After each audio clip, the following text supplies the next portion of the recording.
everybody. My name is Jen Graham. I'm the Senior Associate Director of the MIT Sloan Sustainability Initiative. If we haven't yet met, I wear many hats on our team. So I oversee all of the operations for the initiative, and that includes all of our student engagement. So I help students as they navigate their experience here at Sloan, whether that's courses that you want to take, the certificate registration process, internship search strategy, full-time search strategy. You want to engage with alumni, you want to join clubs, come talk to me. I'm excited to share with you a whole bunch of resources today. We are going to share the slides after the presentation, but I do have a few QR codes that I will share throughout the presentation so that you can have quick access to some of these links. Just to help me sort of navigate who's in the room today. How many of you are first-year MBAs?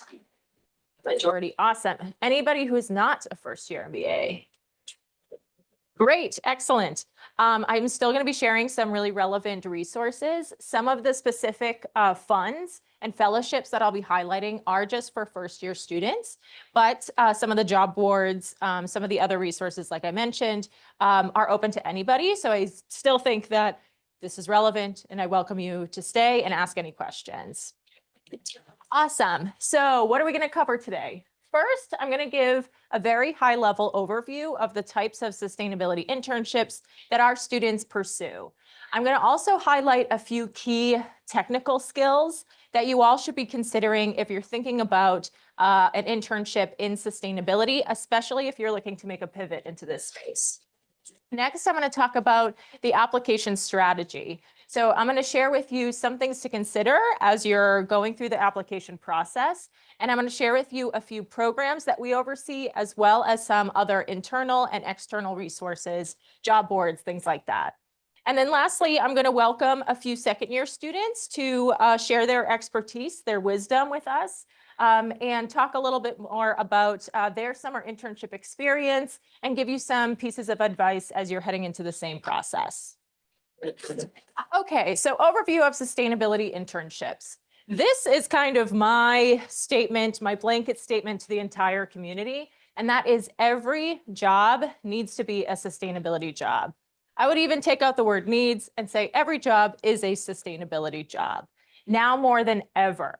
So as we're seeing, regulations change, funding change from the federal government here in the US in terms of funding some of these climate action initiatives, we're going to have to lean heavily on business in the next few years. And graduating from an amazing program like Sloan, you have a really great opportunity to make an impact no matter what career path you pursue. I also want to point out, though, that having broad awareness about climate and sustainability is no longer enough. I've been in this space for about 10 years now.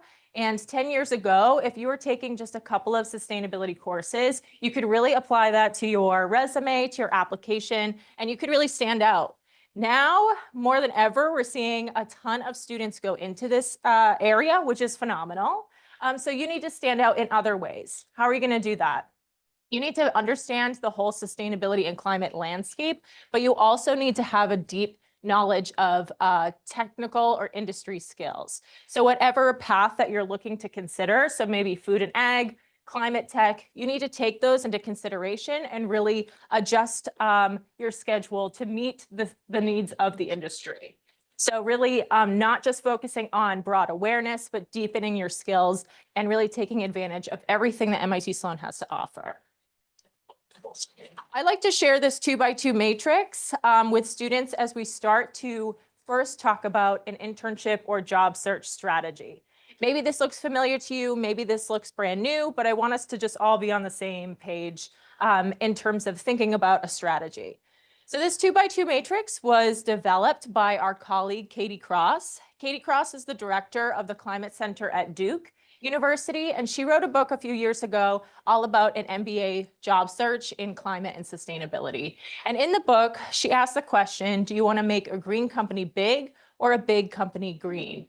So this 2x2 matrix is a really great way to just start to think about which quadrant you see yourself in as you're considering all of your options. So on the top left, or I should point out the two categories. On the top, you'll see company and organization, and on the y-axis, the job and role. Each one's categorized by what we're calling quote unquote traditional and quote unquote sustainability or mission oriented. So top left, traditional role and organization. This could be a consulting role. You're heading back to your organization, your sponsored organization in a consulting capacity. That is something we would deem traditional. Sustainability oriented organization, but the role is traditional. So someone heading into a finance role, but in a mission driven organization like Patagonia. This is how we would categorize that.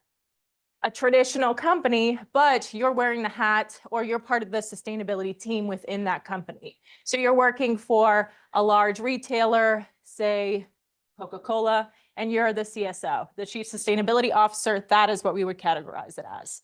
And then on the bottom right, you'll see going all in sustainability oriented company. And then your role is also focused on sustainability. So this could be a climate focused startup and you're the founder. That would probably be where we categorize that. So again, this is just to kind of give you a visual as you're starting to think about all your options. Where do MIT Sloan students fall? This data that I'm sharing with you now is from 3 years worth of placement surveys from the sustainability certificate graduates. So this is class of 22, 23, and 24. This also, we survey all of our students within the cohort, so it's not exclusive to MBAs. So EMBAs, Sloan Fellows, Masters of City Planning, all are part of this cohort, which is reflected in this data. So keep that in mind. As you can see, the vast majority still head into what we deem traditional. And this is because we have a lot of EMBAs. We even have MBAs who will return to their sponsoring company. So that kind of skews the data a little bit. However, you can see we have 21% in this sustainability organization, but traditional role, which is awesome, and 18% in this traditional organization, but a sustainability role. I want to point this out because this data looked very different a year ago. So when I was showing this data to students last year, we only had 2 years worth of data to highlight, and this 56% was 70%. So we're having a transition in terms of the types of roles that our students are obtaining post-graduation.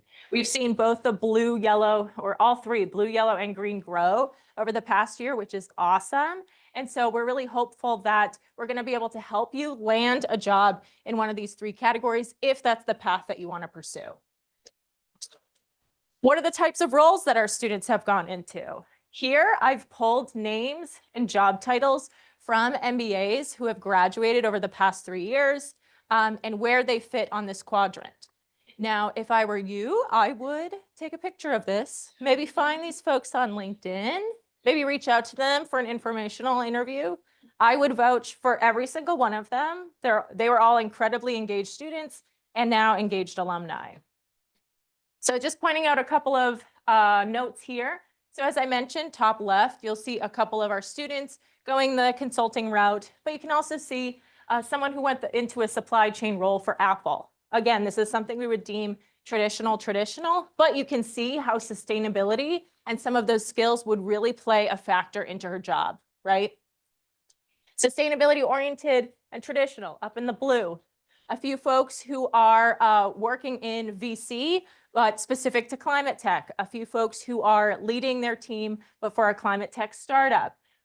There's someone on here in a startup who focuses on AI and food and agriculture. So this is where we would categorize those students. Some really cool companies here.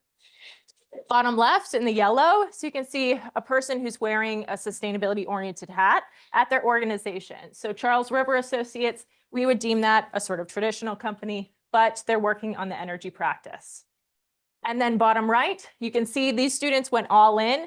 So both their role and organization are focused in sustainability. This is how we would categorize. So this can give you, again, a better sense of the different paths that are in front of you as you're considering your summer internship approach.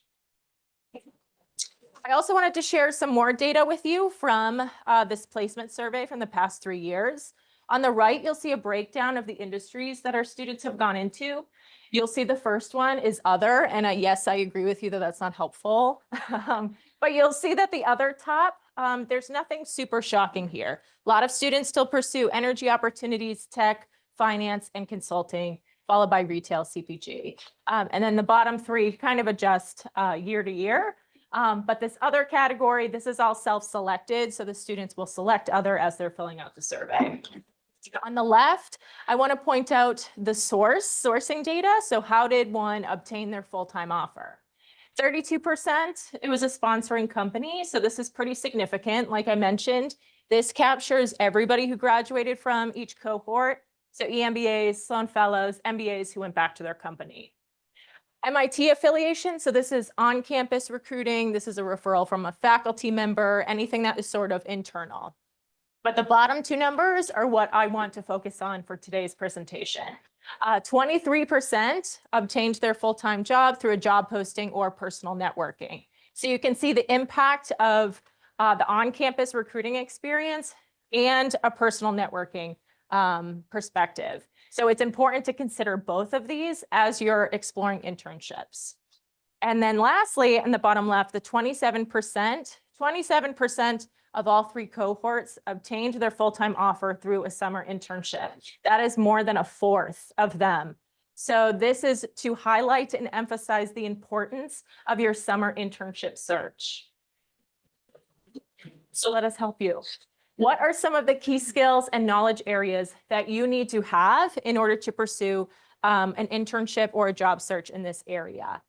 This is more of a broader list of skills and knowledge areas that we emphasize Sloan students should have while they're here. Learn these skills while you're here. Some of these are sustainability specific. Nothing should be, very shocking to you in this list. But as I shared before, this isn't going to be enough in terms of standing out amongst the competition. This is where you're really going to be able to stand out. So in addition to having these broad skills, also having deep knowledge of industry expertise so that you can apply yourself to whatever area interests you the most. I just highlighted here the 4 areas that I have noticed a lot of our students go into. This is by no means an exhaustive list and a list of everything, but it's just to give you a quick snapshot into all of the skills that are necessary in order to pursue a specific job path. I also am going to call out our colleagues at Duke University again. So they oversee this amazing website called mbaedge.com.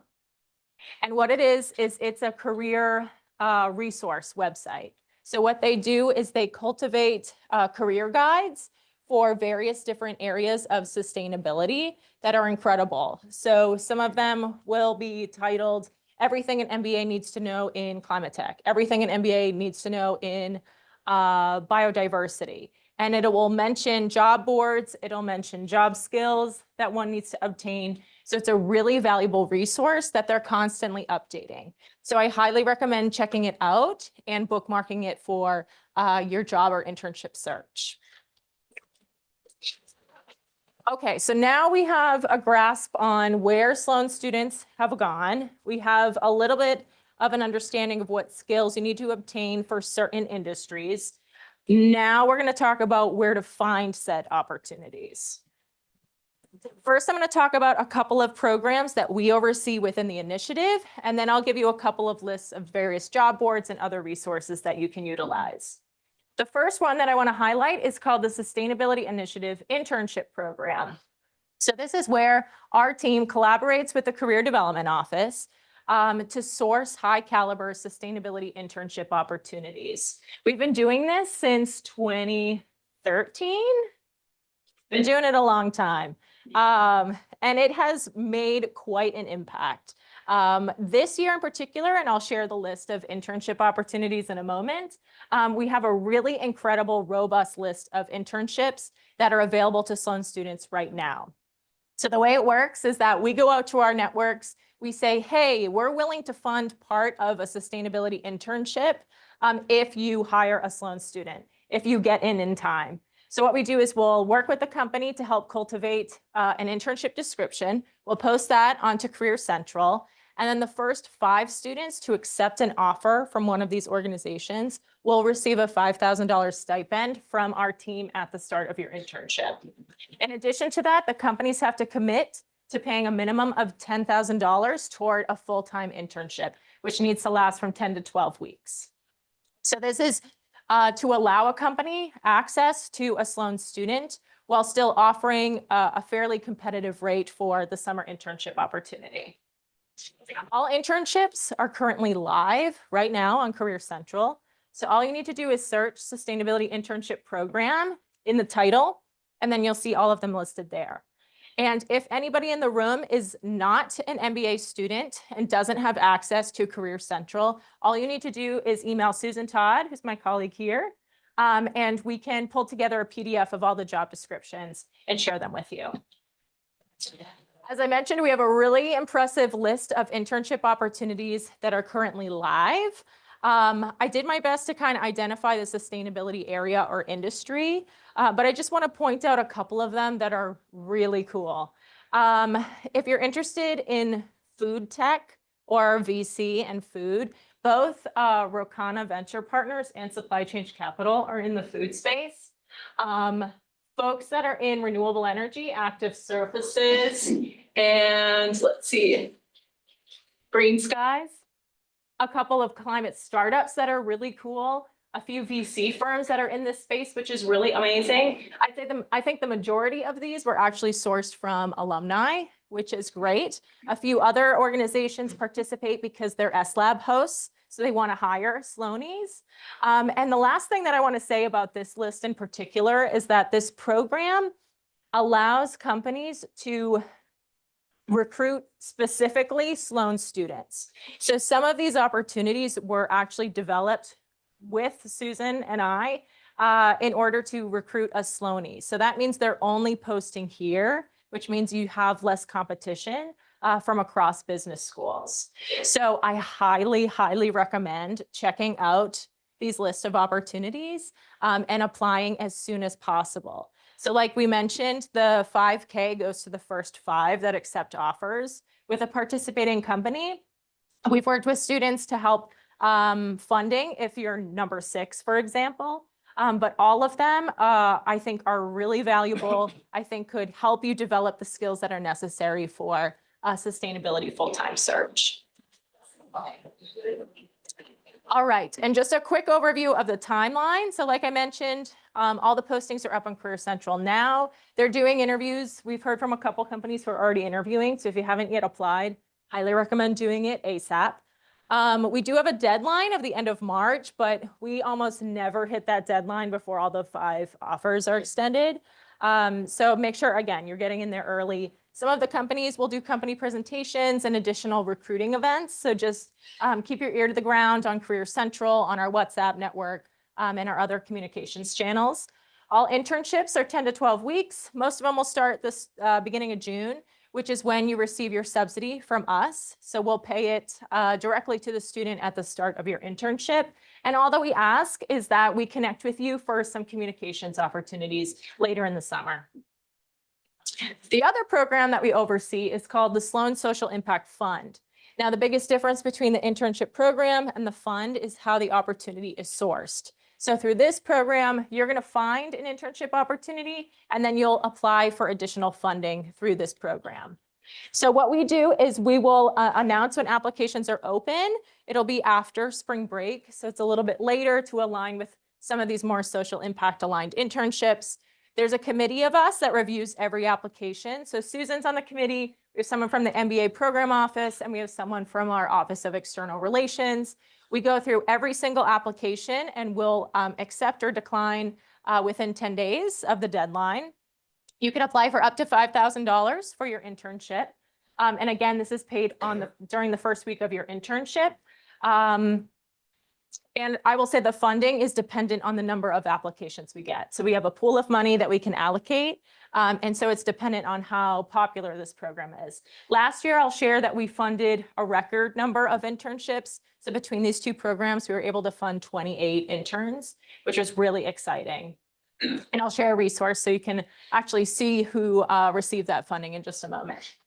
Eligibility. So in order to apply for this funding, you must be in a dual degree program, meaning you must be in a program where you're returning to MIT in the fall.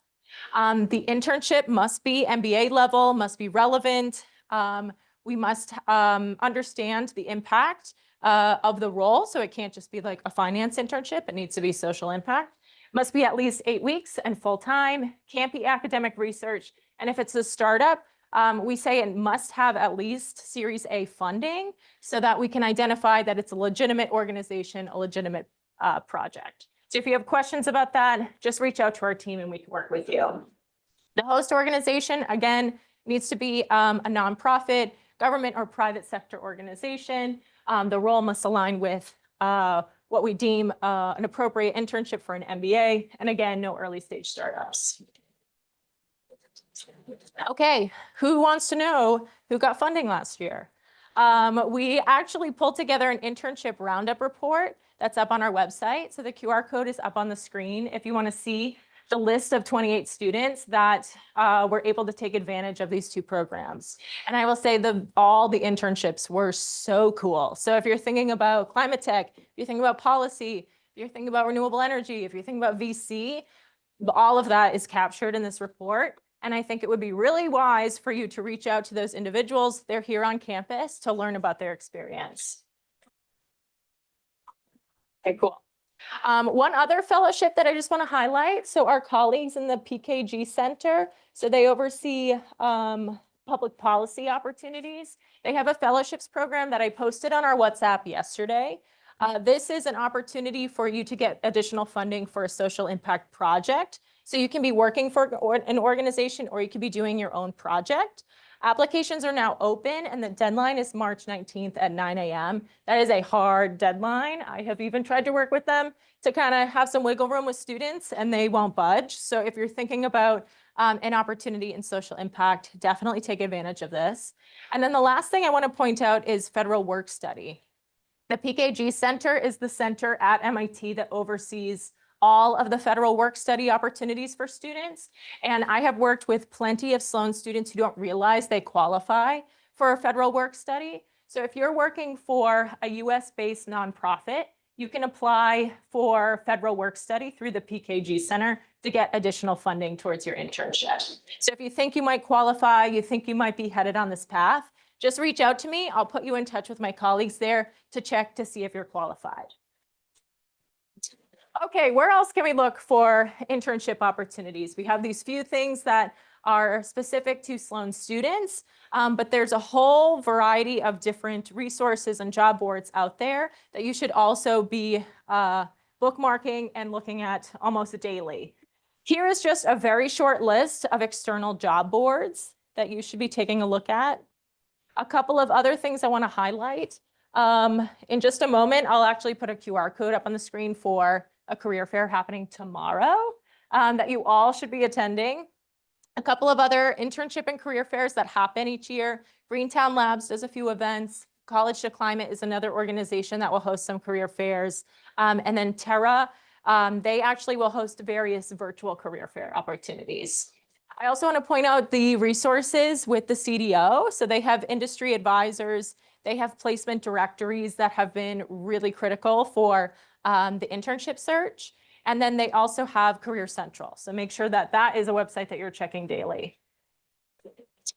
Okay, so like I mentioned, MIT Energy and Climate Club is hosting a career fair tomorrow in energy and climate. If you haven't yet registered, now's your chance. I don't know if is anybody involved in planning it? How many companies you got? 27. Awesome, awesome. All specifically in energy and climate. So it'd be very wise to attend and network. Okay, and then the last resource that I want to share with you is one that is hot off the presses and one that I'm really excited about. So our team is pulling together a whole bunch of resources we're deeming streams of study. So what we're doing is pulling together all of the resources that are relevant to certain areas that our students tend to fall into. So the first one that we have just published is in climate tech. So if you scan the QR code, it'll bring you to an external Notion website. And on here, we have pulled together information on the various, if you're thinking about a job in climate tech, it's going to highlight the certificates that you should pursue, the classes that you should take, the internships that former students have taken, the various job boards, podcasts, other resources that you should really be utilizing in your internship and job search. So this should be a really robust and very helpful tool as you're thinking about a summer internship search. This is the first streams of study that we have published. We are hoping to have a couple more published by the end of the spring. The next one I'm working on is in sustainable finance. But the climate tech one is really great if you're thinking about VC, you're thinking about working for a startup, you're thinking about starting your own company, a really, really helpful tool. So make sure you bookmark that as well. And a couple of just quick announcements around best practices for applications. So to stand out among the competition, you have to tailor your resume and your cover letter. You need to stand out. So making sure that you're highlighting those sustainability skills that are specific to those industries that we talked about a couple of slides ago is imperative. Making sure that those keywords are featured within the application. As more and more companies are using AI, they're using tech to scan applications. It's more important than ever to make sure that those keywords are in your application. Showing impact and outcomes, making sure that you're quantifying your achievements so that you're highlighting your own impact. Demonstrating passion and fit, networking. The networking piece, I'd say, is probably the most important one here. So making those connections so that individuals who are hiring managers will know your name and bring you to the top of the applicant pile. And then lastly, polish those applications. I saw a couple of resumes out in my inbox recently that just had either misspellings or something that wasn't capitalized, something that someone who's looking at resumes constantly can pick up on. So I make sure that I highlight this as I'm talking to students. Thank you all for joining.